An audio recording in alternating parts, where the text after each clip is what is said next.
survive. Love what you gotta leave. Everything's gonna be alright.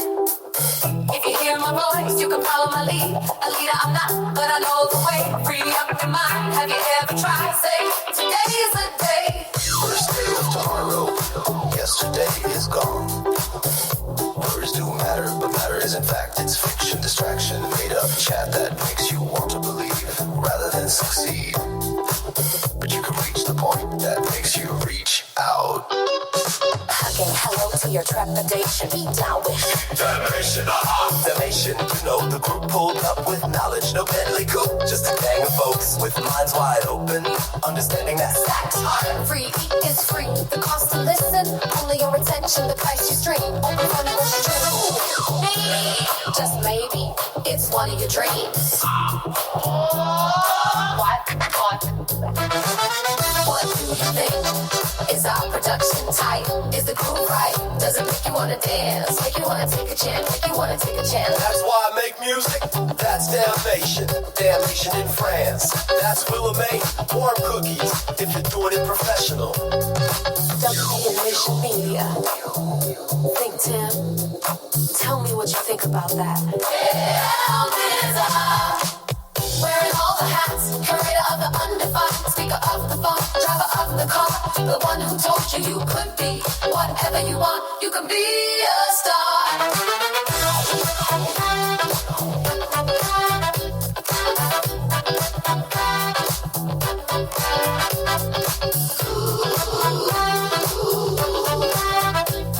We're talking to you, poet. WDMN. Willa May. ThinkTimm. Damnation. We're talking to you. Peace. Hello and welcome to Why Make Music. This is episode 54, titled The Sun Will Shine. I'm your host, Willa May. Thank you for tuning in. As always, we've got a packed show for you, a mix of music, creative inspiration, and even some sports chatter. Our theme this week is all about optimism, hence The Sun Will Shine. Here at WDMN Media, we tend to look on the bright side, and we'll talk about how that ties into the law of attraction and our creative journey. Before we dive in, let's handle a few quick housekeeping items.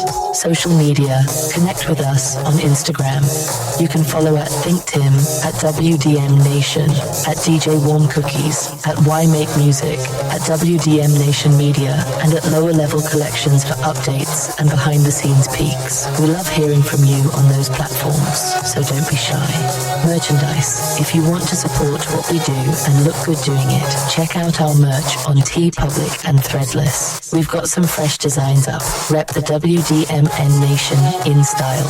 Alright, let's jump in. WDMN Media updates. First up, a quick update on some WDMN projects and releases.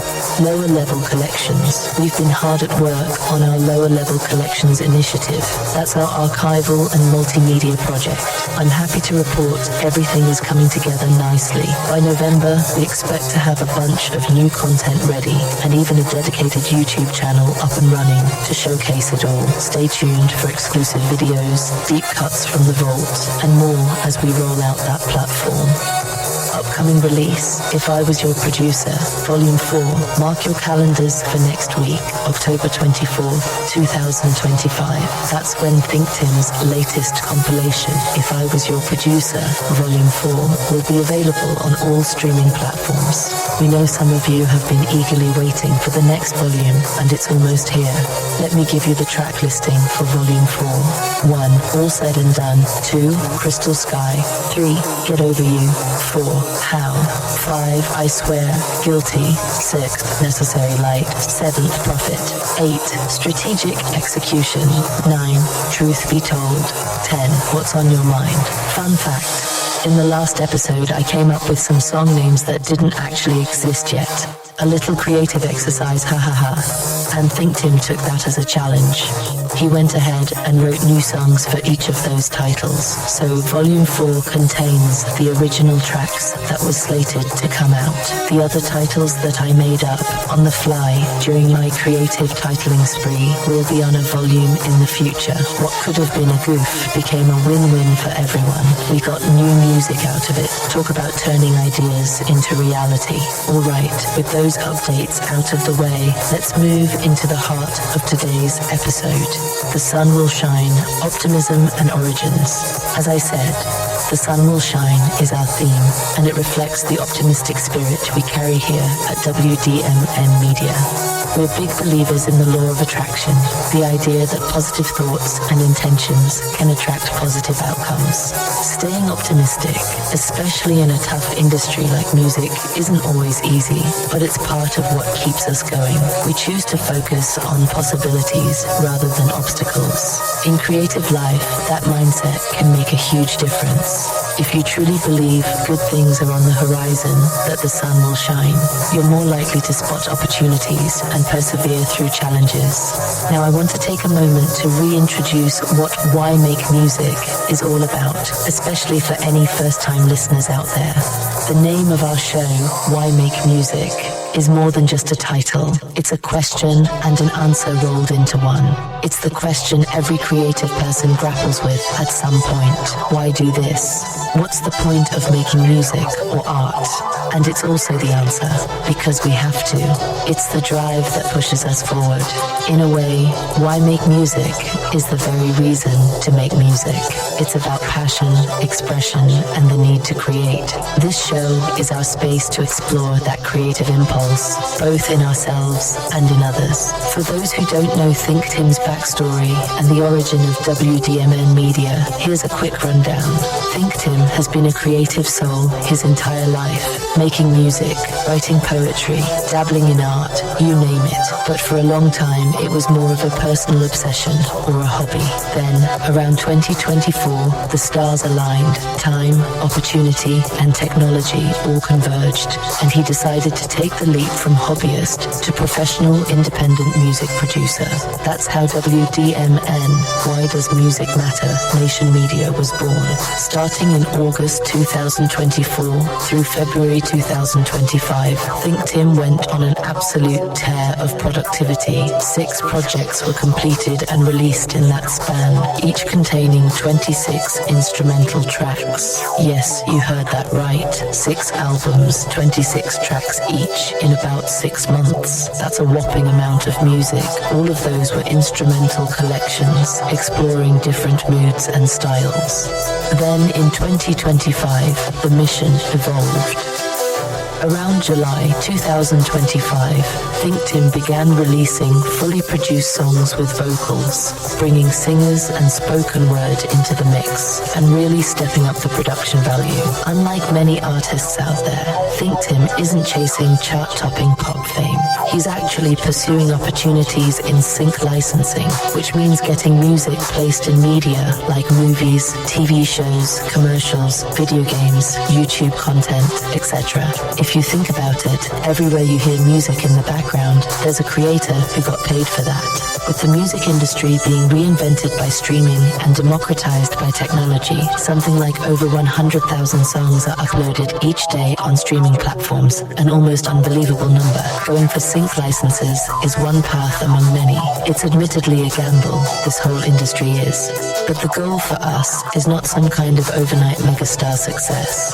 We'd be happy with a modest, sustainable income doing what we love. We're now 1 year into this grand mission, and progress has been encouraging. We've built a catalogue, learned a ton, and connected with a community of supporters. That's you. If you've been with us from the start, you've seen the evolution. If you're new, welcome. You're jumping in at an exciting time.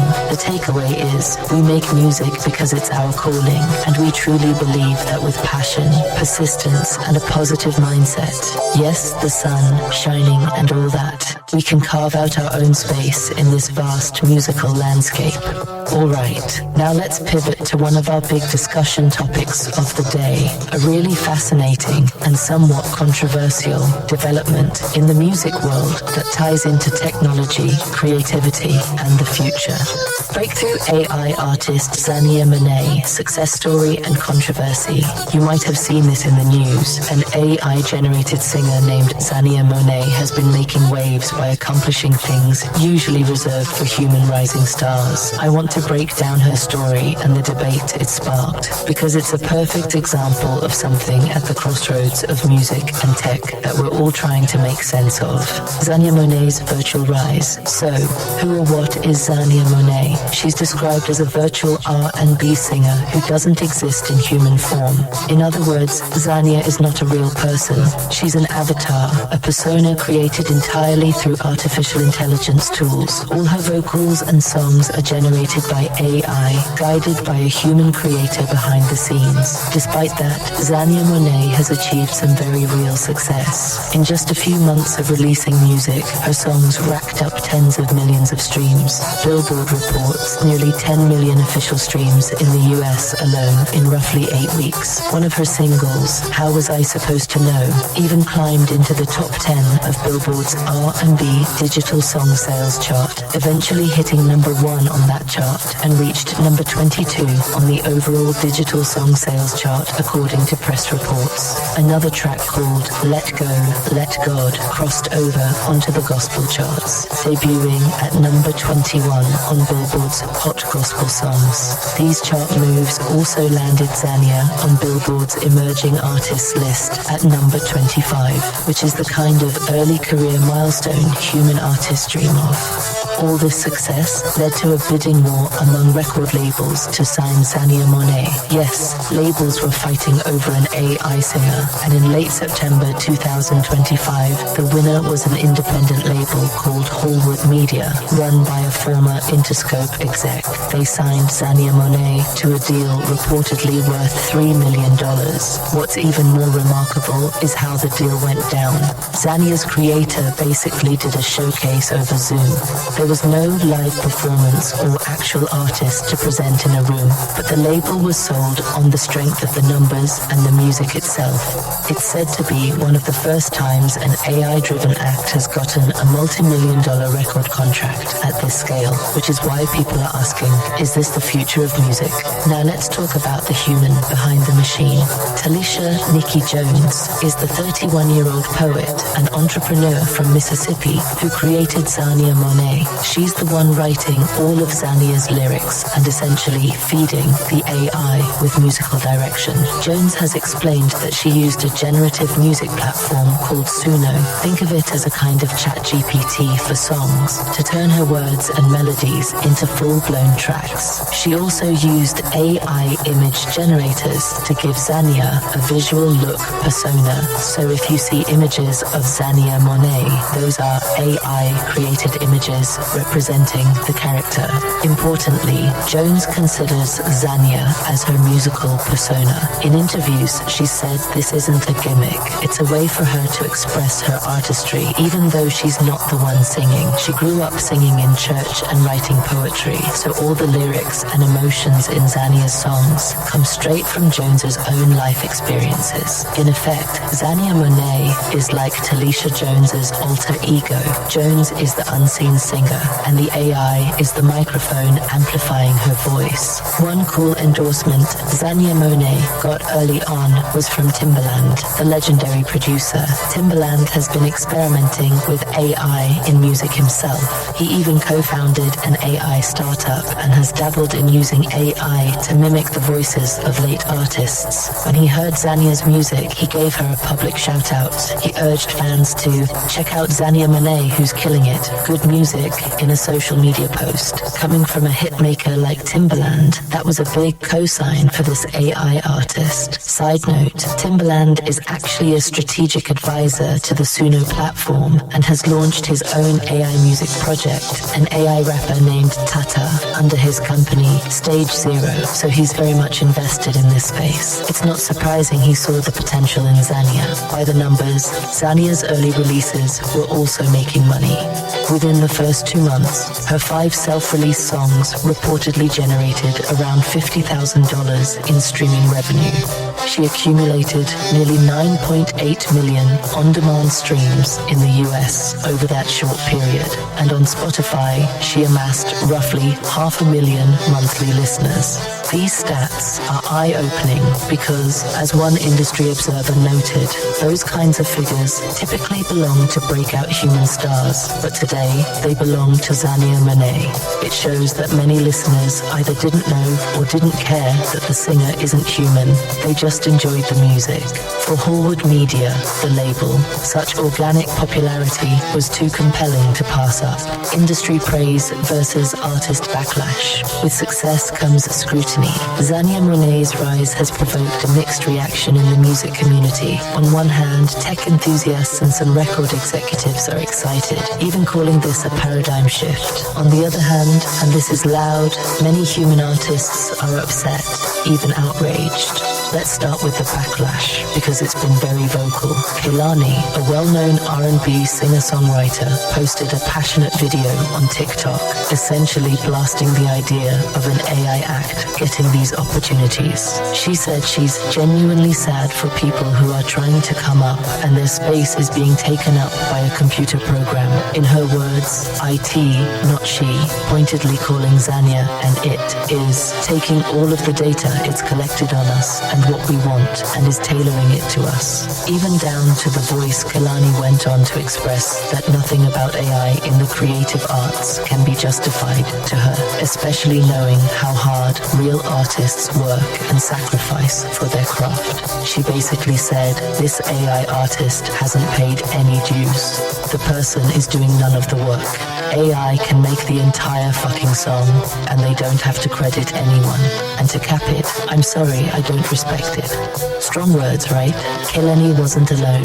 SZA, another chart-topping R&B artist, also chimed in, albeit more succinctly. On Instagram, SZA wrote, "Hey, I hate AI. If you epic with me, please don't make any AI images of me or songs."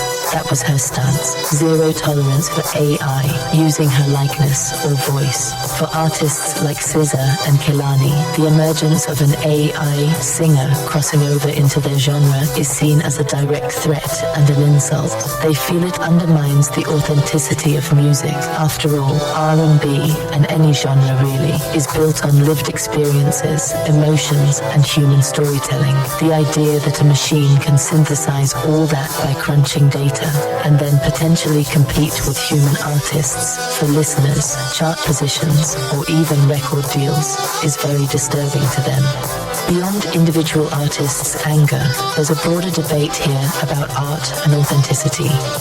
Critics argue that if music can be generated by algorithms that have studied every successful song, you'll end up with a lot of formulaic output, like music engineered purely to please people's ears or trick streaming algorithms, without any genuine feeling. Some say this could homogenize the sound of music and dilute what makes different artists unique. There are also ethical and economic fears. We've already seen how streaming made it harder for many musicians to earn a living. Now imagine if record labels start pumping out AI-generated tracks that don't require any royalties or human talent to create. A recent study even estimated that by 2028, up to 25% of musicians' income could be affected by AI-made music, because generative AI might take up a significant share of everything from streaming playlists to commercial background music. It's speculation, but not far-fetched. AI music is advancing fast. Interestingly, the context of who is behind the AI makes a difference in how people react. You might remember an incident incident from a couple years ago. A virtual AI rapper called FN Mika got signed to Capitol Records and then almost immediately dropped after public backlash. FN Mika was essentially a caricature, not created by black artists, yet it used the appearance and tropes of black hip-hop culture, even including the N-word in lyrics, in a gimmicky way. An activist group called it a direct insult to the black community and our culture, and an example of digital blackface. Capitol had to apologize and end the project within days. That fiasco is a cautionary tale. It shows how an AI act can cross lines of cultural appropriation and face swift condemnation. In Xania Monet's case, some have pointed out a key difference. Talisha Jones is a black woman creating an R&B persona to express her own perspective. So you could say Xania's not appropriating someone else's culture.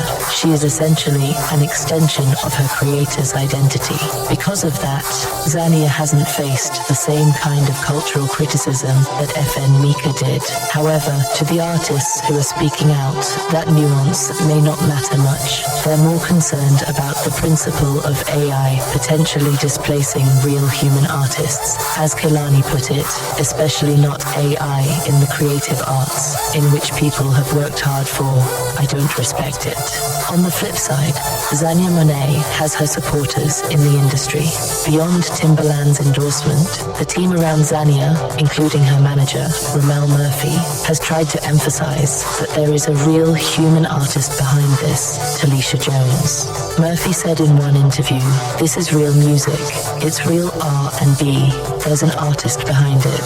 From their perspective, Jones isn't using AI to steal or shortcut, but to create something she couldn't have otherwise. They note that she still wrote everything and even mixed in some live production elements. AI was just the tool she used to manifest the vocals and sound. Timbaland has made a similar case, comparing it to how artists use auto-tune or synthesizers, i.e., technology has always been in music. This is just the next evolution. And clearly, many listeners have been enjoying the songs. Xania Monet's streaming numbers didn't come out of nowhere. People found the music, liked it, and shared it, often before it was widely known that she wasn't human. That suggests that to a lot of fans, a good song is a good song, and they might not care how it was made. As one headline put it, millions of consumers are pressing play without hesitation on AI-generated tracks, even as debates rage in the background. So we have this real split. Parts of the industry are excited and see dollar signs or innovative new art forms, and parts of the artistic community are pushing back, saying this crosses a line. It's a very 2025 kind of controversy, isn't it? Legal grey areas for AI music. Now, beyond the creative and ethical debate, there's another big question. Who owns an AI-generated hit song? The rise of Xania Monet is forcing the music industry and legal system to confront some uncharted territory in copyright and intellectual property law. The company whose AI technology was used to create Xania's music, Suno, is currently in some legal hot water. In 2024, the major record labels, Universal, Sony, and Warner, collectively sued Suno and another AI startup called Udio, accusing them of copyright infringement on a massive scale. The claim is that these AI models were trained by scraping hundreds of thousands of copyrighted songs without permission. Essentially, that the AI learned how to make music by analyzing existing artists' work, which the labels say is illegal copying. The lawsuit described it as unlicensed copying of sound recordings on a massive scale, and the labels are seeking hefty damages. Suno, for its part, has defended itself by saying it only used publicly available data and that machine learning training should fall under fair use. They likened it to a musician growing up listening to lots of records and then creating something new. Learning is not infringing, Suno wrote in a blog post. This case is ongoing, and it's being watched closely because the outcome could set precedents for how AI music tools are treated under copyright law. What does this mean for Xania? Well, consider this. If the courts were to rule that Suno's very existence is based on infringing copyright because it was trained on unlicensed music, then any songs made with Suno might be seen as fruit of the poisonous tree, legally speaking. Forward Media just paid $3 million for an AI-generated artist. But what exactly did they buy? Normally, when a label signs an artist, they get rights to that artist's recordings, the masters, and maybe some publishing. But US copyright law currently says that only works with human authorship can be protected by copyright. The US Copyright Office has been clear that if something is entirely AI-generated with no creative choices by a human, it's not eligible for copyright. They issued guidance that in an AI-assisted work, you can only copyright the parts that a human can definitively claim they crafted, and even then, it's reviewed case by case. In Xania's music, the lyrics are definitely human.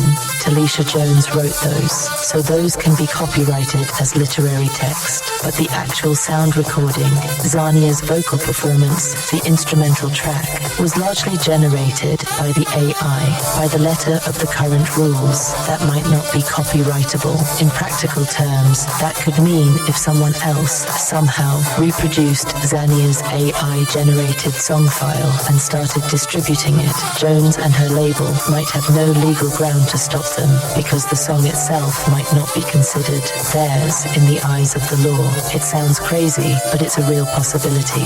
In fact, some legal experts have mused, if Xania's recordings can't be copyrighted, why would a label pay millions for them?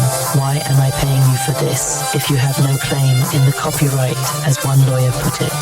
Forward Media obviously is betting that they can monetize this, perhaps through trade secrets, branding, contracts that license the content in alternative ways, or maybe they are confident the laws will evolve to protect AI music. But it's a risky spot. It's been reported that a few major labels were interested in Xania, but got cold feet once they realized her songs were made with an AI that's being sued by the music industry. Forward ended up proceeding, likely after doing some legal due diligence of their own. Right now, streaming platforms like Spotify, Apple Music, etc. do not have a clear policy distinguishing AI-created songs. There's no checkbox that says this track was made by AI when you upload it, though maybe that will come. So Xania's songs earn royalties just like any other. But I suspect that could change in the future. There have been discussions in industry circles about possibly creating a separate category for AI music, or paying a different royalty rate for it, or at least requiring transparency. In 2024, a coalition of music companies and artist organizations, including the major labels and groups like the Recording Academy, petitioned for stronger rules against AI systems using artists' work without consent.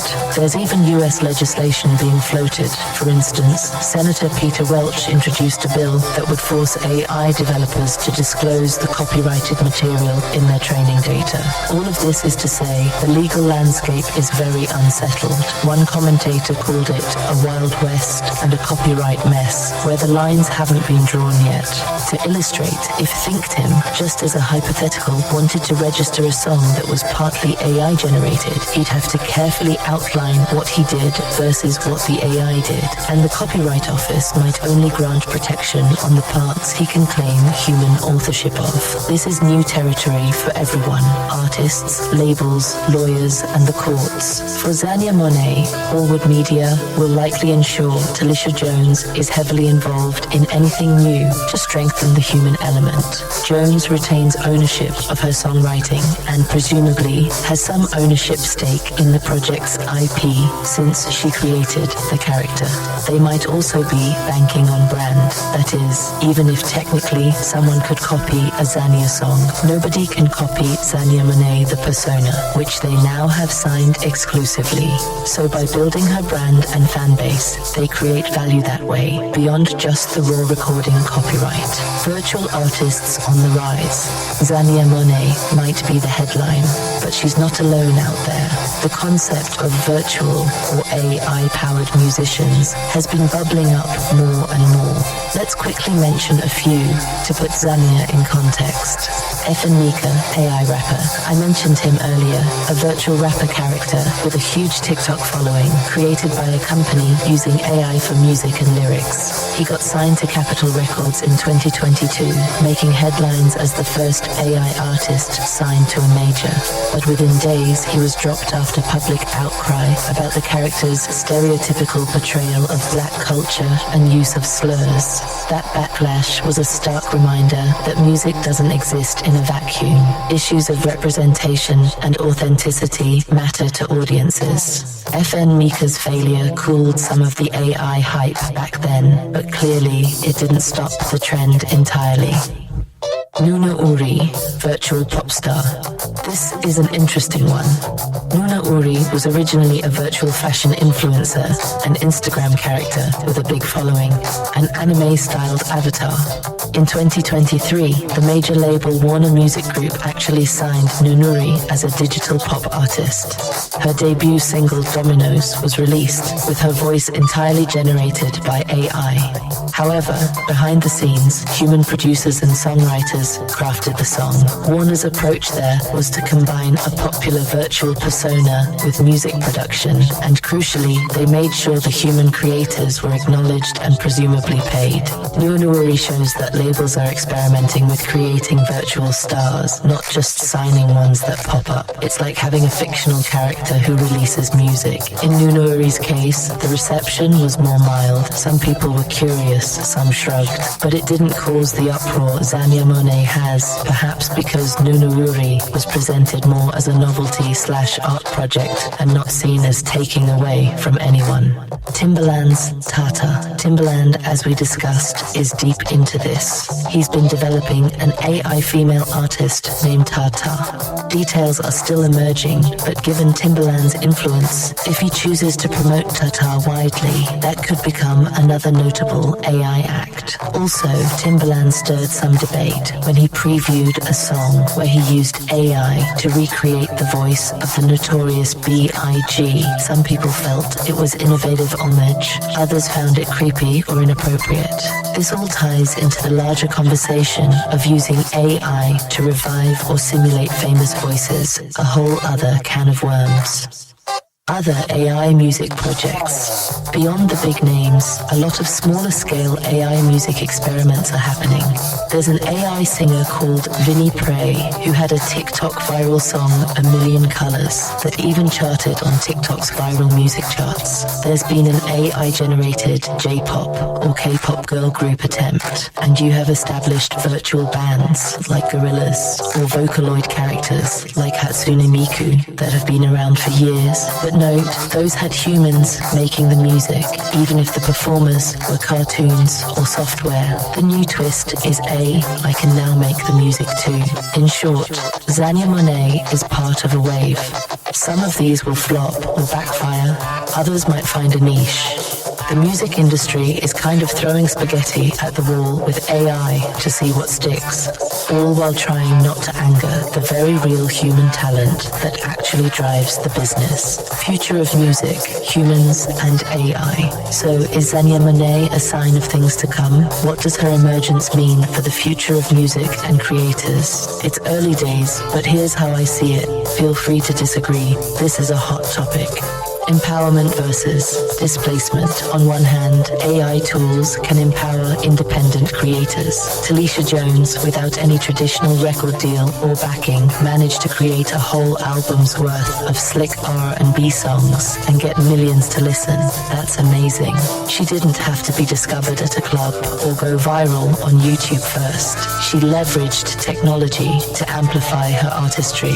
For songwriters or producers who aren't natural performers, famous or don't have industry connections, AI can be a way to get their material out there. We might see more stories of bedroom creators using AI to realize ambitious projects that would have required a whole team in the past. In that sense, AI could democratize music production even further beyond what home studio tech already has. Imagine a talented composer who can't sing. They could cast an AI voice as their vocalist and release songs without having to hire a singer. Or a poet who doesn't play instruments. They could use AI to generate musical accompaniment to their words. Quality and creativity. On the other hand, if we get a flood of AI-generated content, how do we maintain quality and originality? There is a concern that if everyone starts using the same AI models, a lot of music will start to sound the same because the AI might gravitate towards certain crowd-pleasing chord progressions, tempos, or vocal styles it learned from popular music. It might optimize for what keeps people streaming, since it knows what listeners tend to like, leading to a lot of cookie-cutter songs. It will be up to the humans using these tools to push them in new directions and break the mold. Creativity could actually become more prized. If AI makes it easy to generate a passable song, truly original ideas and styles may stand out even more. Live performance and connection. Music isn't just about recordings. There's live concerts, fan interactions, social media presence, personality, things an AI avatar might have a hard time replicating authentically. Xania Monet's team has said they're planning her first live performance, perhaps as a hologram or some kind of mixed media show. That will be a huge litmus test. Will fans show up to see an AI artist, and what will that experience be like if they pull off a great live show that opens the door to virtual artist concerts? Imagine buying a ticket to see a holographic pop star. It sounds sci-fi, but it could happen. However, I suspect many people will still crave the energy of a real human performer on stage. There's an intangible magic in live music when you know the person up there is flesh and blood, feeding off the crowd. Can a virtual character backed by pre-programmed moves capture that? We'll see. The hybrid approach. I think we might move toward a middle ground where AI is used behind the scenes more than as the face of the act. For example, a human singer might use AI to generate harmonies or vocal layers for themselves, effectively duetting with their own AI clone. Producers might use AI to quickly generate instrumental ideas, then tweak them manually. Songwriters could use AI to help break writer's block by suggesting melodies, but the final product might still be presented as a human artist's work. This way you get the efficiency of AI without the marketing weirdness of having to sell an entirely fake artist. In Xania's case, the cat's out of the bag. She's known to be AI, but maybe future artists won't advertise that their creation had AI assistance. They'll just release the music, and only the credits will quietly note some AI tool usage. Regulation and attribution. I do expect we'll see more guidelines put in place. Perhaps streaming services will require a tag or disclosure if a song is AI generated or if an AI voice model was used. Maybe new licensing schemes will be developed so that if an AI was trained on, say, Mariah Carey's vocal style, there's a way Mariah and other source artists get a tiny piece of the pie when the AI produces songs. The legal system tends to lag behind technology, but the pressure is mounting to figure something out. The music industry will want to protect its human capital, artists, while also exploring new tech, a tricky balance. Some have floated ideas like, if a label releases AI music, perhaps a portion of those revenues should go into a fund for human musicians, or maybe AI music should have its own category in Grammy Awards distinct from human music. These are all just ideas being tossed around. Bringing it back to Xania Monet. She's a trailblazer, whether we like it or not. Her success and the controversy around it has people in every corner of the music world talking. In a way, she might accelerate some of the changes and rules we've been discussing because she's a high-profile example. It's also worth noting that Talisha Jones, as a black woman in tech/music, is part of a narrative of people of color leveraging AI in creative fields, which is important because a lot of early AI stuff was dominated by big tech companies, not necessarily focused on diversity or cultural nuance. So her story is multifaceted. It's about representation, innovation, disruption, and the age-old tussle between art and commerce. For us as an independent outfit, WDMN Media, watching this unfold is instructive. We embrace tech. Heck, we use it all the time in production, but we also deeply value the human element. Our stance is that AI is a tool, not a replacement. When used with intention and soul, it can open up new possibilities, as it did for Jones. But it also raises the bar for what it means to be an artist. Maybe in the future, having a strong personal narrative, live performance skills, and a distinct identity will become even more crucial for artists to differentiate themselves from AI creations. It could push human artists to be more experimental and raw, things a machine can't easily replicate. To wrap up this segment, is the sun shining, or is it a storm on the horizon for the music industry? Probably a bit of both.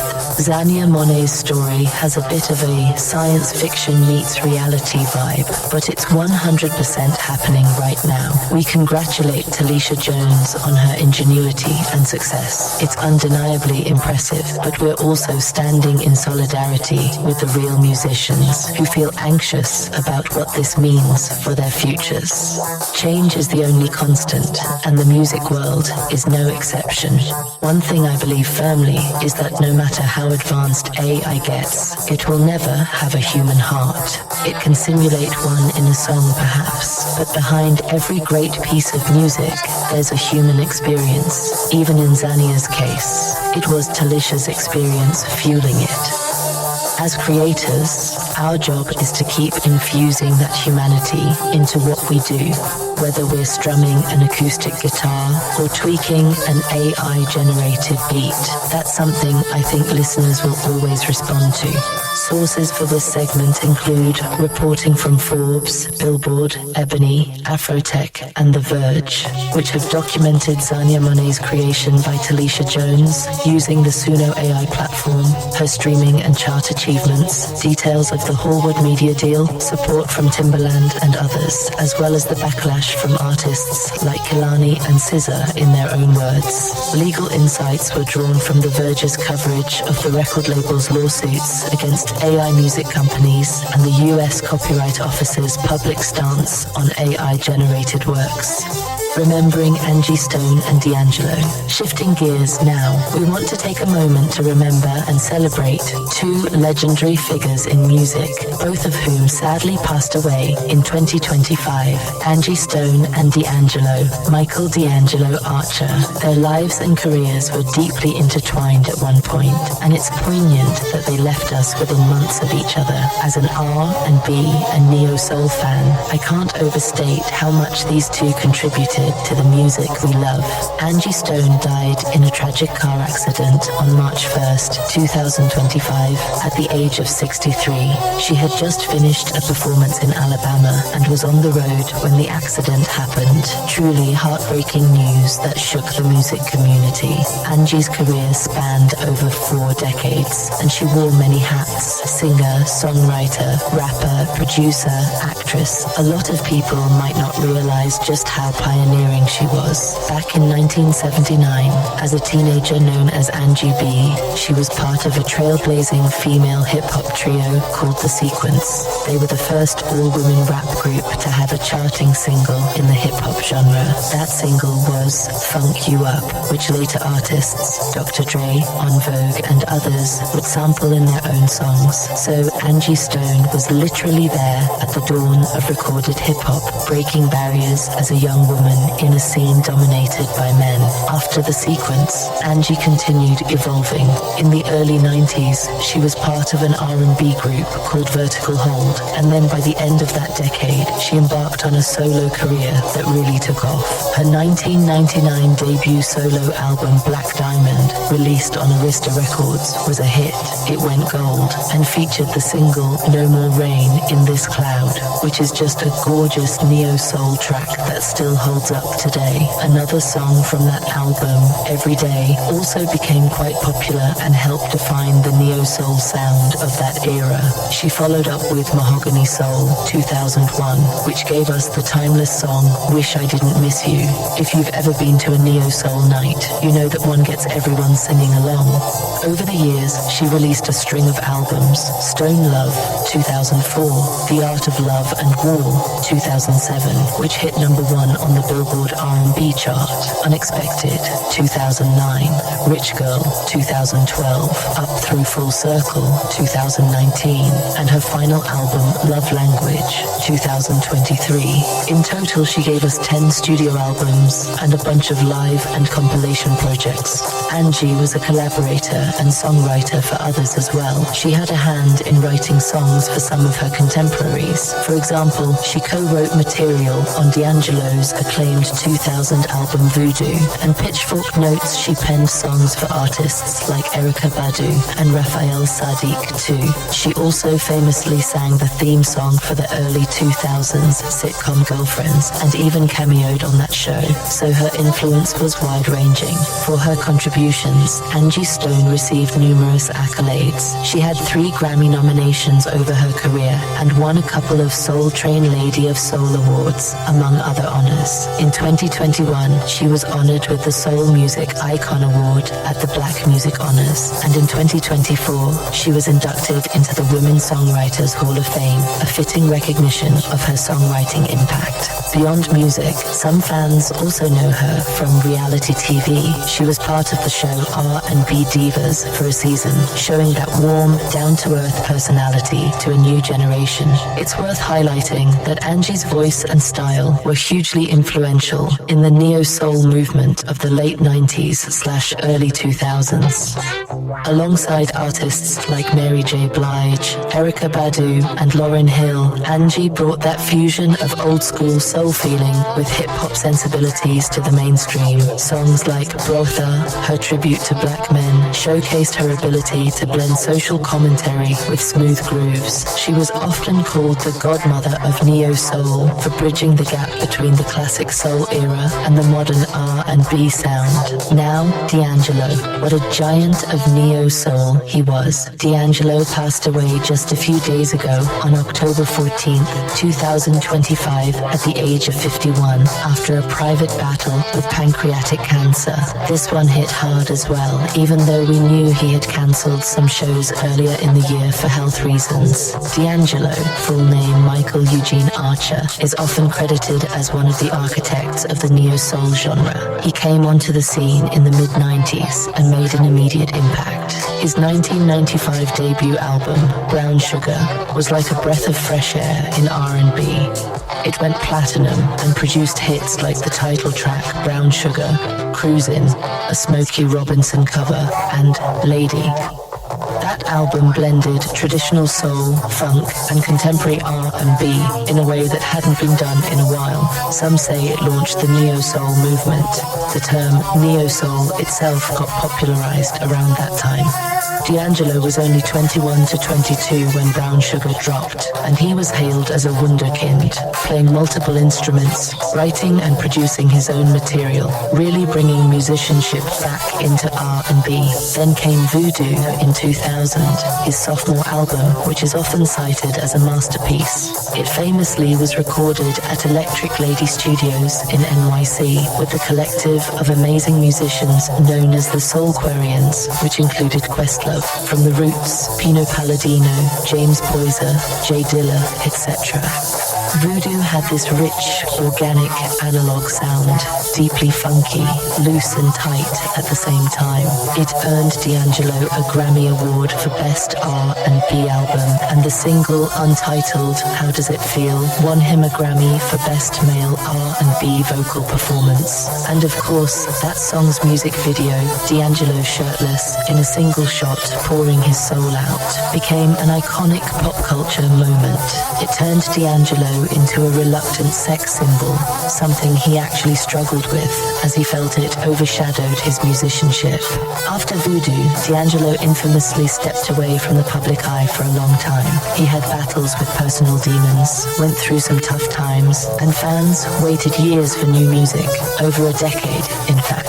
There were rumors of unreleased tracks and aborted album sessions. It wasn't until 2014 that he made a comeback with Black Messiah, his third album, credited to D'Angelo and the Vanguard, his band. And wow, Black Messiah was worth the wait. It was a powerful, politically charged album that dropped in the wake of protests over racial injustice in the US, and it felt in tune with the moment. That album won the Best R&B Album Grammy in 2016, and a song from it, Really Love, won Best R&B Song. With Black Messiah, D'Angelo once again proved his genius and secured his legacy.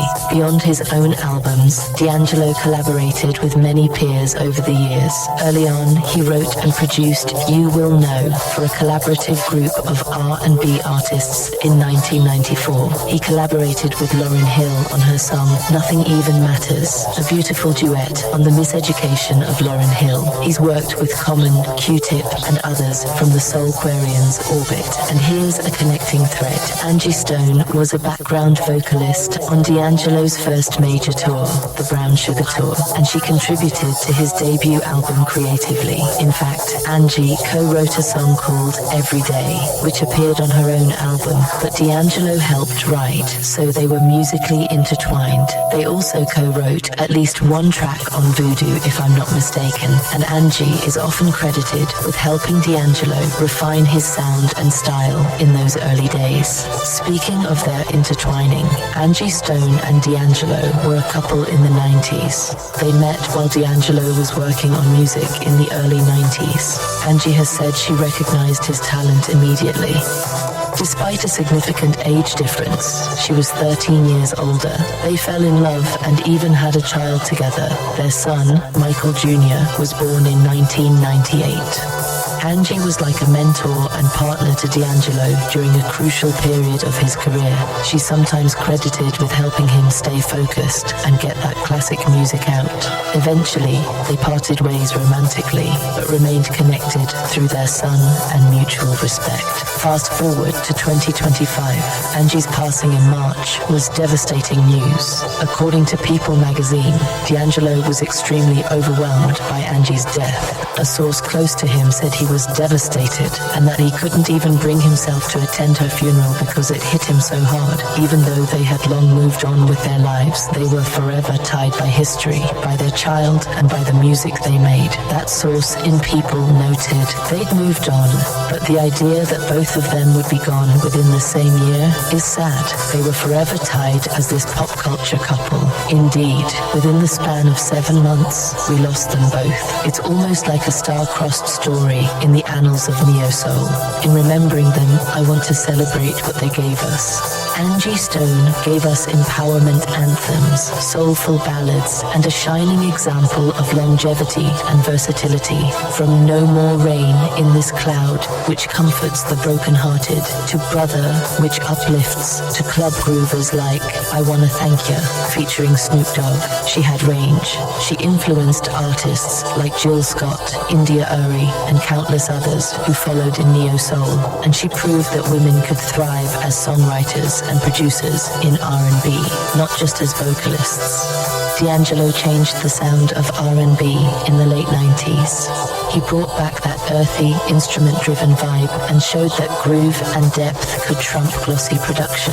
His music often felt analog and real in a period where a lot of things were going digital. Younger artists like Frank Ocean, Maxwell, John Legend, and Anderson.Paak all owe a bit to D'Angelo's template of marrying vintage soul with modern perspective. And of course, every time you hear a neo-soul style jam or see an artist go on a long hiatus to perfect their craft, the comparison to D'Angelo is not far behind. He set a high bar for artistic integrity. It's also worth noting how both Angie and D'Angelo were rooted in the church gospel tradition in their youth. Angie's father was in a gospel quartet.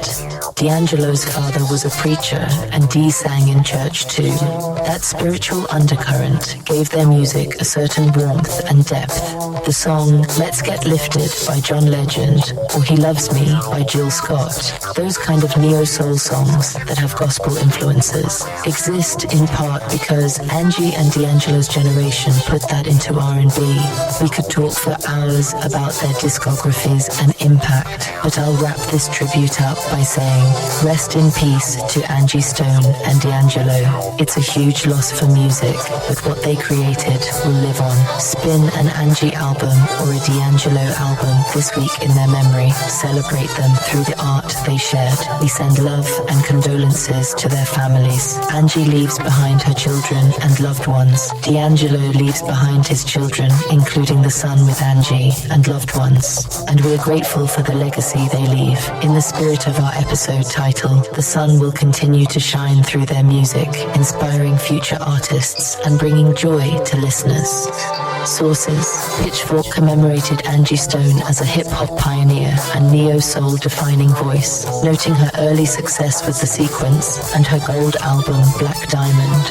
People magazine reported on D'Angelo's reaction to Angie's passing and confirmed D'Angelo's death and their history together. We also reference Wikipedia/discography info for Angie's accolades and details from NPR's tribute to D'Angelo, highlighting his Grammy wins and cultural impact. Basketball spotlight, new seasons and new leagues. Alright, let's switch lanes to something a bit lighter, basketball. If you're a hoops fan like I am, there's a lot going on, especially in the women's game, that's worth talking about. First off, the NBA is about to start a new season. Opening night is Tuesday, October 21st, 2025. There's the usual buzz of anticipation. Fans are eager to see how their teams look, which rookies will shine, and which superstar duos or trios will dominate. As a Philadelphia resident, I've got my eye on the Sixers, of course. The start of the NBA season always feels a bit like a holiday for basketball lovers. We won't dive into predictions here, but I encourage everyone to catch those first games. The energy is always great. Now, on the WNBA side of things, we just concluded the 2025 season with a truly historic outcome. The Las Vegas Aces have been crowned WNBA champions. Again, they defeated the Phoenix Mercury in the finals, completing a 4-game sweep in the first ever best-of-7 WNBA finals. This victory marks the Aces' third championship in 4 years. Let that sink in. 3 titles in 4 seasons is a bona fide dynasty.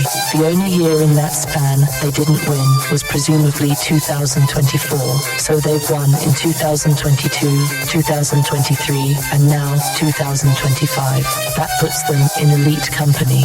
Only a handful of WNBA franchises have multiple titles, and none with that frequency except the Houston Comets back in the very early days of the WNBA. The Aces, led by their superstar A'ja Wilson, who snagged finals MVP honors with an absolutely monster performance in the series, have really set the standard. Their coach, Becky Hammon, even said, "You run out of adjectives for Wilson's greatness." The team had to overcome more adversity this season.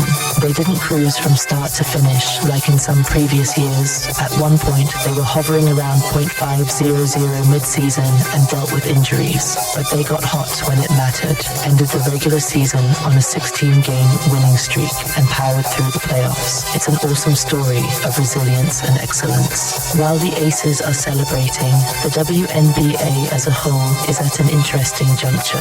The level of competition and talent interest in the league is as high as it's ever been.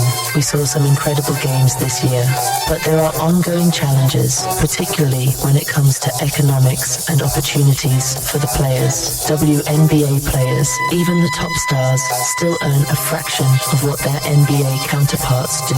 Many players historically have gone overseas in the off-season to places like Russia, Turkey, China, etc. to play in international leagues that sometimes pay more than their WNBA salaries. This year and the last couple years, that whole dynamic has been shifting due to a few factors. Concerns about safety/politics in certain countries, e.g. the Brittany Griner situation made players think twice about Russia, the WNBA season lengthening a bit, and also the emergence of new opportunities domestically. Let's talk about those new opportunities, because this is big. There's a surge of new women's basketball leagues and initiatives that have popped up, giving players options outside the traditional WNBA route. Unrivaled 3-on-3 league. This is a brand new player-founded league that had its inaugural run in early 2025 and is gearing up for a second season. Two of the WNBA's biggest names, Breanna Stewart and Nafisa Collier, co-founded Unrivaled, which is a women's 3 versus 3 basketball league designed to take place in the WNBA's off-season. Think of it kind of like a mix between street ball and pro ball. 3-on-3 full court, which is a faster-paced, high-scoring format. 3x3 basketball is even an Olympic sport now. The idea was to create a domestic option so players wouldn't have to go overseas for additional income and competition. Unrivaled's first season was held in Miami with 6 teams and an 8-week schedule, January through March. It was built by players for players. They even built a custom training facility and offered amenities with players' needs in mind. Crucially, Unrivaled raised a lot of money, over $35 million, from investors, including NBA star Giannis Antetokounmpo, Olympian Michael Phelps, tennis phenom Coco Gauff, and others. With that funding, they've been able to offer very competitive salaries. In fact, the league advertised that its average salary would be higher than the WNBA's average. A little stat: the average WNBA salary in 2024 was around $120,000, and Unrivaled's average per player is around $222,000 since they have fewer players overall and a salary pool of $8 million. Plus, Unrivaled players get equity stakes in the league as part of their compensation, which is almost unheard of in traditional sports leagues. The result? A lot of players jumped on board. Year 1 featured some marquee WNBA names, and for Season 2, coming in early 2026, they've already announced signings like Paige Buchers, the much-hyped UConn star, who apparently became the 2025 WNBA Rookie of the Year and is a hot commodity, and current WNBA All-Stars like Alyssa Thomas and Satu Sabali. They're also expanding, adding 2 new teams. They announced teams called The Breeze and The Hive for next season, bringing it to 8 teams. They even plan to have some games on the road, including here in Philadelphia, to expand the fan base. Unrivaled is gaining momentum and really might become a fixture. Athletes Unlimited, AU, basketball. This league started in 2022 and is a bit different in format. It's a 5-on-5 league that plays a super short season, around 5 weeks, with a unique model. Players earn points for individual and team performance, and the rosters shuffle each week based on a draft system where top players become captains. It's very player-centric and almost like a fantasy sports approach. AU hasn't grabbed as many big stars, partly because it overlaps with overseas seasons, but it has featured plenty of WNBA players and is entering its 4th season in 2026. Next season, it'll be in Nashville. It's another piece of the ecosystem, giving players competitive reps and income in the off-season. Project B Global Women's League. Now this one is potentially a game changer on a larger scale. Project B is basically an effort to create a new global women's pro basketball league that would rival the WNBA as a premier competition. It's still in development, but it's already making headlines. The plan is to start in late 2026 with 6 teams of 11 players each, playing a series of tournaments in major cities across Asia, Europe, and the Americas, so truly international. They want to run this league from November to April, which crucially does not directly conflict with the WNBA's summer season, but it would overlap with things like unrivaled and overseas winter leagues. Project B was initially also exploring a men's league and had advisor Maverick Carter, LeBron James's business partner. But that seems to be on hold. They pivoted to focusing on the women's side first. It has serious investors. Jeff Prentice, Skype co-founder, and Grady Burnett, ex-Facebook exec, are leading it, and they've brought in sports investors and legends. Notably, former WNBA great Alana Beard is a co-founder and the chief basketball officer. Also, WNBA star Candace Parker and tennis champ Sloane Stephens are among those who have invested in Project B. The selling point, money and player empowerment. Project B's reps have said they plan to offer salaries that are multiples of what's currently available in women's basketball. They even claim it will be the highest salaries and equity packages in women's team sports. Basically, they're looking to entice the top talent by paying them what they're truly worth on the market. They've reportedly already begun negotiating with some top WNBA players, and some have even signed letters of intent to join when it launches. This is huge because if, say, a Brianna Stewart or Aja Wilson, just hypothetically, were to sign with Project B, that puts pressure on the WNBA. The WNBA is the established league with history, but players understandably will go where they can make the most money and have ownership stake. Project B is positioning itself not necessarily as a direct competitor to kill the WNBA, but as an additive league that values players appropriately. They've been careful in PR to show respect to the WNBA, likely because they know fans don't want to see the W suffer. They want the pie to grow for everyone. However, make no mistake, if Project B succeeds, it effectively creates a two-league system, a bit like soccer in Europe, where top players might hop between leagues or pick one over the other. The WNBA, for its part, is in the middle of negotiating a new collective bargaining agreement, CBA, with its players' union. The current one has a mutual opt-out in 2025. The existence of things like Unrivaled and Project B strengthens the players' bargaining power. The union can say, look, if you don't improve conditions and pay, our players have other options now. In fact, one scenario being discussed is the WNBA might push for an exclusivity clause in new contracts, like the NBA has, which would prevent players from playing in other leagues during the off-season. But to get the players to agree to that, the WNBA would likely have to make it worth their while, meaning higher salaries, year-round pay, or bonuses, etc. So this could either lead to players getting a much better deal in the WNBA, or, if talks break down, potentially a labor standoff or more players choosing the new leagues. It's a fascinating time. Overseas clubs, and we shouldn't forget, European and other overseas leagues are still there. Places like Turkey, Spain, and Israel have leagues, and China, that have historically paid top-tier players several $100,000 for a few months of play. Some of those leagues, especially EuroLeague women, offer competition at or above WNBA level too. So the players truly have a portfolio of choices now to mix and match. WNBA in summer may be unrivaled, or AU in winter, or sign with a Project B team, or go overseas, etc.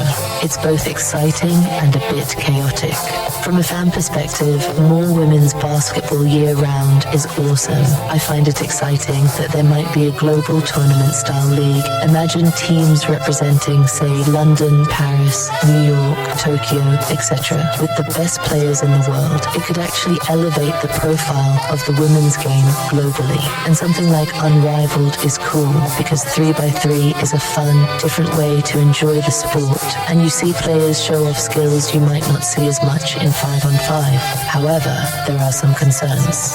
The WNBA is a well-loved league with history since 1997, and fans of teams like the New York Liberty or LA Sparks don't want to see that diluted. Ideally, we'd have a world where the WNBA thrives, and these new ventures find a way to coexist, perhaps by staggered schedules or even partnerships. WNBA Commissioner Kathy Engelbert has been somewhat supportive of players doing things like Unrivaled. She said competition can be good, but obviously the league doesn't want to lose control of its stars for too long. The next year or two will be telling. There's even talk of WNBA expansion, adding new teams in cities like the Bay Area and maybe Toronto or Philly soon, which could also change things. In summary, the women's basketball landscape is expanding. The Las Vegas Aces are queens of the hill right now in the WNBA, but the players as a whole are queening and kinging in the sense of taking charge of their destiny. They're saying, we deserve more, and entrepreneurs and investors are backing them up by creating these new leagues. As a fan, I'm here for it. More basketball, more stories, more athletes getting their due. The sun is truly shining on women's hoops with that third Aces title and all these developments. And if you haven't yet checked out a WNBA game or one of these new leagues, I encourage you to do so. You'll witness some of the best basketball talent on the planet. Sources: ESPN reports confirmed the Las Vegas Aces' third title in 4 years and final sweep of the Mercury. For the new leagues, ESPN and SB Nation's Swish Appeal have detailed Unrivaled's founding by Stuart Collier, its salary structure and investor backing, and Project B's planned 2026 launch format and investor team, Parker, Beard, etc. Also cited are news bits on player signings for Unrivaled Season 2, like Paige Buchers. All signs point to an exciting evolution in women's basketball. Wrapping up, Volume 4, release and final thoughts. Bringing it back home to the music to close out the show. We're really excited for the release of If I Was Your Producer, Volume 4, next week, October 24th, 2025. We went over the track list earlier, and I just want to say, get ready, because ThinkTimm really outdid himself on this one. The production is next level. Each volume in this series has been building on the last, and Volume 4 is like the culmination of everything learned so far. The beats hit harder, the melodies cut deeper, and there are a few surprise elements in some tracks that I think will make you go, whoa, they're really pushing into new territory here. It's still instrumental and sample rich, like the previous installments, but with some fresh twists. We've even integrated a bit of the spoken word vibe in places. You might catch a familiar voice or two weaving in some poetry between the music.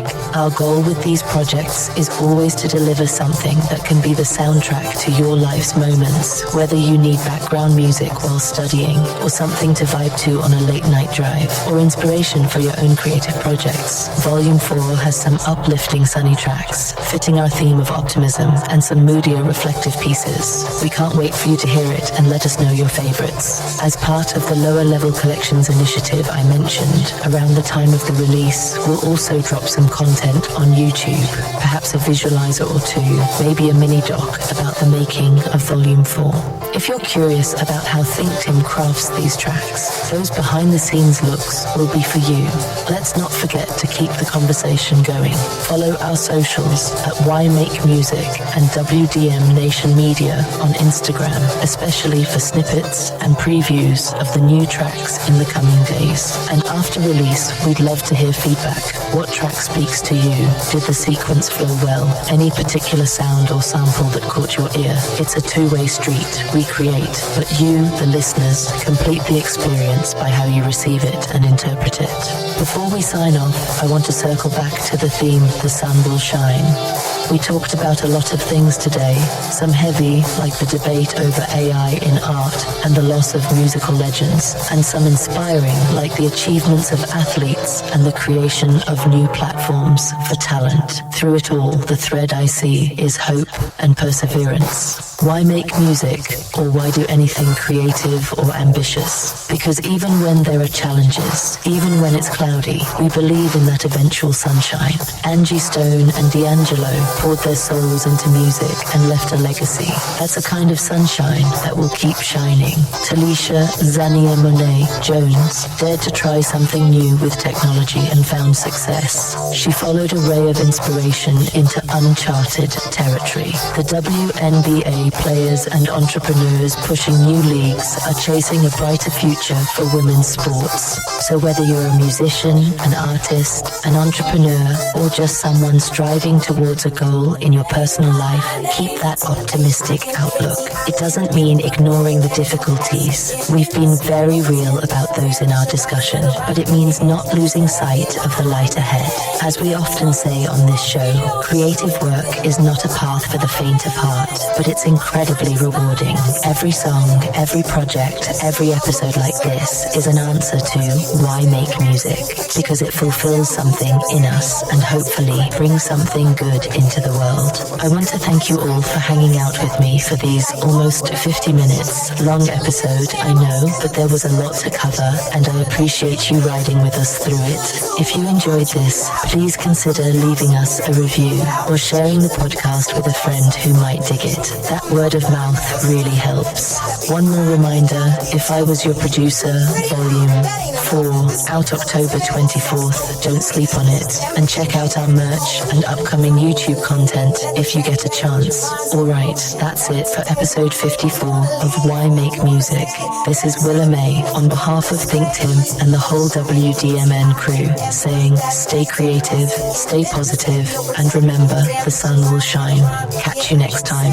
Sun and music. You gon' feel this truth within. Mic on fire, let it spin. Unconscious mind, I'm setting trends.